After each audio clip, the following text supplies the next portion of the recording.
More games were postponed this weekend in the Premier League. 6 of them of the 10 because of players testing positive for COVID. Robert, there's a meeting today between all the Premier League clubs. There will be one as well, I think, between managers, captains, all of that, to see what we do. It looks like we could still be playing Boxing Day, and then you postpone the following match day, which was going to be played 28th and 29th and 30th, whatever, and then you still play again January the 1st. Not sure what happens to the League Cup, which is Tuesday and Wednesday this week. How do you see it first, and what would you do?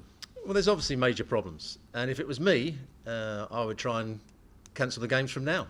Even Boxing Day? Even Boxing Day. Why wait for the next set of games when you know there's a problem, and there's lots of players that have got COVID, there's lots of people outside of football that are getting COVID, so it could spread amongst the crowd. Why wait? Do it now. You know, and the only reason they're keeping the Boxing Day game, because that's when they get the biggest crowds, of course, and money. Yeah.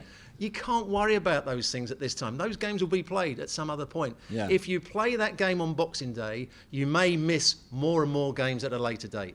If it was me, like the government have failed to do on many occasions, I don't want to get political, they've waited too long to do everything, and then it causes us a problem.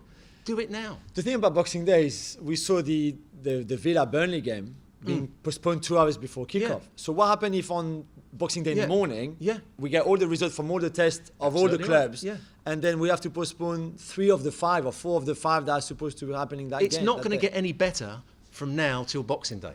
We must realise that. It's going to get worse. So they're better off cancelling everything now, have a break, make sure all the players get themselves COVID-free, do whatever they have to do to get themselves back to maybe 2 or 3 weeks' time. We get full fixtures again, because you can't keep calling games off the day beforehand, the day of the game. It's caused all sorts of problems. There's also a lack of clarity, Stu, on what's the rule now?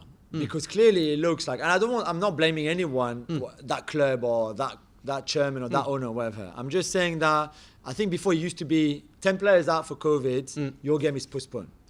Now it seems to be more case by case. Chelsea tried to ask for the game against Wolves to be postponed on Sunday, because you could clearly see that they had loads of players out.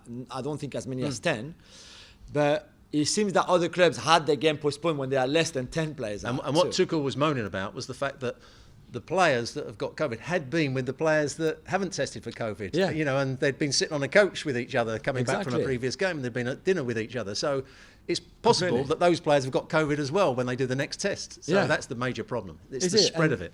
And it doesn't seem that there's just one way that we do this. Even Klopp said after the game, he said, okay, if we had Thiago now adding to our list of COVID, if we get another one and maybe another one, we can't play 26, 28, all those fixtures. It is a big problem because it's already very congested with the World Cup coming in November, with all of that. As we've been, Spurs won't play against Rennes in the Europa Conference League.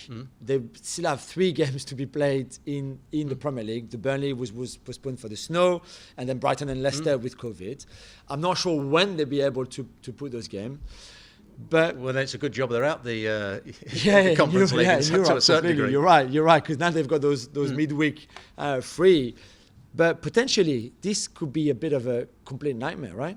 Absolutely. We could have some clubs with 4 or 5 games in hand, and got to play them towards the end of the season. It's not ideal, but the safety of the players, the safety of the spectators is the most important thing. So they've got to make the right decisions now, not keep waiting, and then it all goes completely wrong. No, you're right.